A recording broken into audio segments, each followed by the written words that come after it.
Keributan terjadi saat sebelum berlangsungnya debat perdana calon bupati dan calon wakil bupati Kabupaten Musirawas Utara, Sumatera Selatan yang digelar di salah satu hotel Palembang pada Selasa 29 Oktober 2024 malam.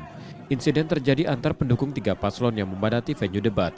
Petugas kepolisian terpaksa melepaskan tembakan peringatan ke udara untuk mengurai massa yang bertikai. Pertikaian dipicu saling ejek saat massa yang berkumpul bernyanyi dan melantunkan yel-yel masing-masing paslon di luar venue debat. Aparat kepolisian dari Polres Musirawas Utara dibantu Polrestabes Palembang dan Polda Sumsel dapat mengendalikan keributan yang terjadi hingga tak meluas. Masing-masing pendukung yang semula berkumpul dan menyaksikan debat melalui layar monitor lalu dipisah. Tadi itu sempat terjadi salah pahaman, mungkin saling panas-panasan, namun alhamdulillah bisa diredam berkat kesigapan daripada seluruh aparat yang melaksanakan pengamanan di kegiatan ini, termasuk juga dibantu oleh para tim ses, LO, masing-masing paslon juga bantu meredamnya. Ada yang diamankan tidak, Bang?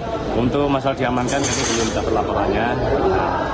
Untuk saat ini saya fokusnya untuk pengamanan saja, karena untuk masalah pengamanan tentunya ini kan wilayah daerah hukumnya Polrestabes Palembang.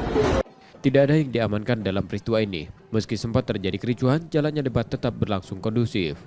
Debat perdana Pilkada Musirawas Utara dipindahkan lokasinya ke Palembang, menghindari gesekan antar pendukung di kabupaten itu. Komisi Pemilihan Umum Ratara akan mengevaluasi terkait keamanan pada debat kedua pada 13 November 2024 mendatang.